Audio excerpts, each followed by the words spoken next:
Greetings class 10.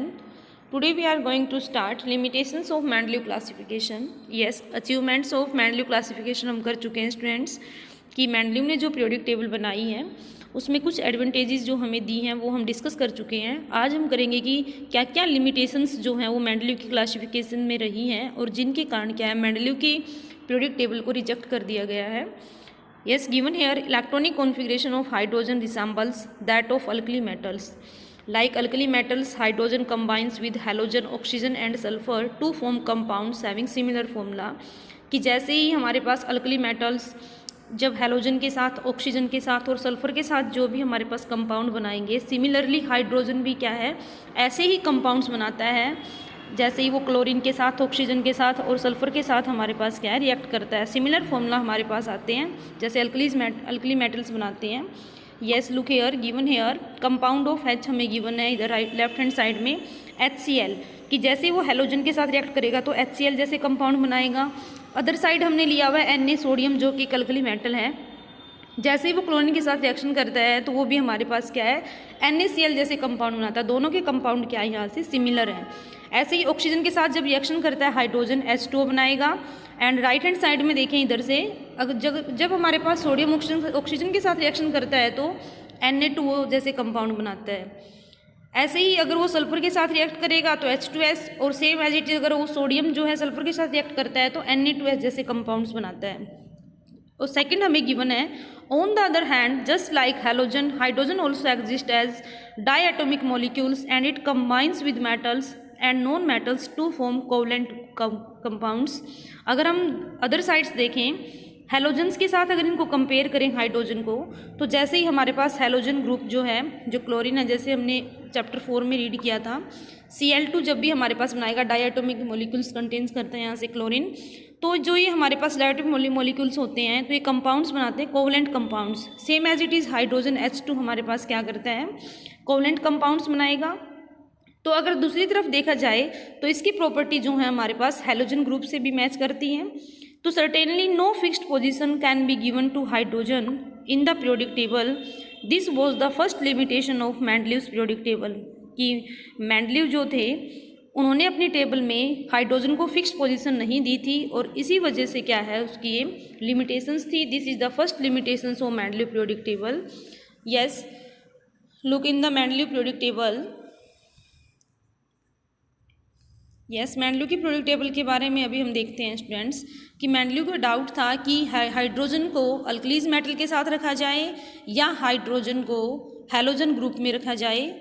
Yes, this is the Mendeleev periodic table. Yes, look here, this is hydrogen.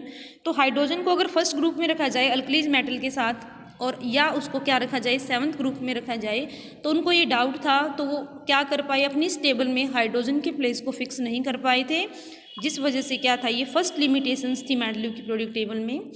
And second is given hair isotopes were discovered long after Mendeleev had proposed his periodic classification of elements कि isotopes जो थे जैसे ही Mendeleev ने classification किया elements का periodic table बनाई तो उसके कुछ टाइम बाद आइसोटोप्स की डिस्कवरी हुई। Yes, first of all what is isotopes. Isotopes क्या होते हैं स्टूडेंट्स कि isotopes of an element have similar chemical properties but different atomic masses कि ऐसे एलिमेंट जिनकी केमिकल प्रॉपर्टीज तो सेम होती हैं बट जिनका एटॉमिक मास क्या होता है डिफरेंट होता है।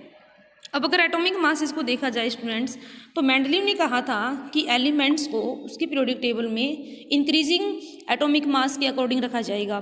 बट जैसे हम एग्जांपल लेते हैं क्लोरीन का जो एटॉमिक नंबर हमारे पास है इट इज़ फिक्स जो हमारे पास है 17 but its mass number is given है जो आइसोटोप्स हैं 35 और एक हमारे पास आता है 37।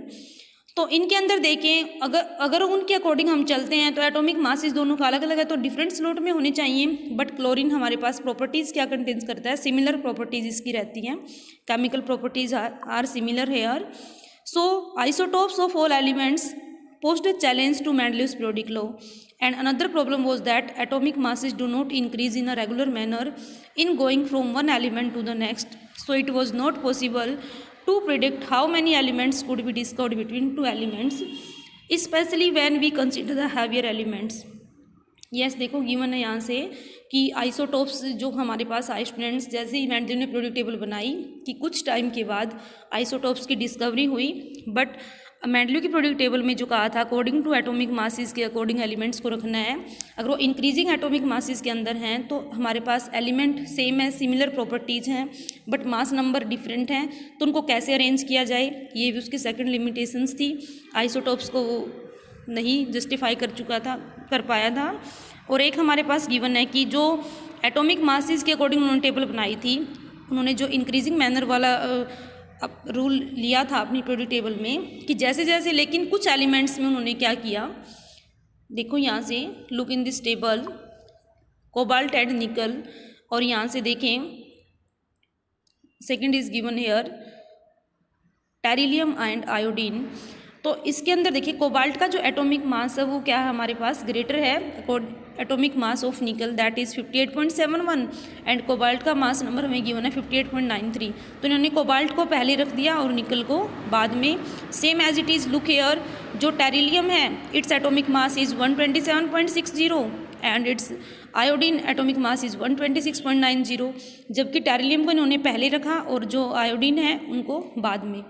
तो ये भी इसकी क्या थी, थर्ड डिसएडवांटेजेस थी, थर्ड लिमिटेशंस थी मैंडलिव की पीरियोडिक टेबल में।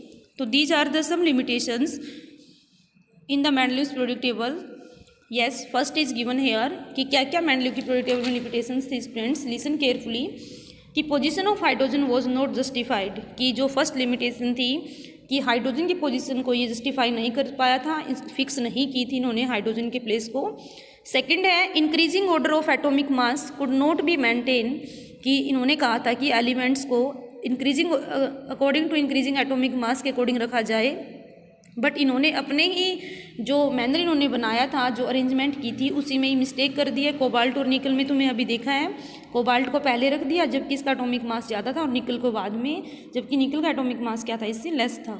ये टेरिलियम और आयोडीन को देखते हैं तो ऐसे ही इन्होंने दोनों इन एलिमेंट्स में किया, तो इस वजह से भी क्या है, ये सेकेंड लिमिटेशंस थी मैंडलिव की क्लासिफिकेशन ऑफ एलिमेंट्स में। Third is isotopes have similar chemical properties but different atomic masses, but they can not be given separate places, क्योंकि उनको सेपरेट प्लेसेस नहीं दिए जाते। क्यों? क्योंकि अगर हमारे पास आइसोटोप्स हैं तो उनकी केमिकल प्रॉपर्टीज़ क्या होंगी, सेम होंगी। This is the third limitation of Mendeleev periodic classification of elements. And fourth is given hair atomic mass do not increase in a regular manner in going from one element to the next, so it was not possible to predict how many elements could be discovered between two elements, कि वो ये नहीं बता पाए थे कि किन्हीं भी दो एलिमेंट्स के बीच में जो न्यू एलिमेंट्स डिस्कवर होगा तो कितने एलिमेंट्स उनके बीच में डिस्कवर हो सकते हैं। These are the some limitations of Mendeleev classification.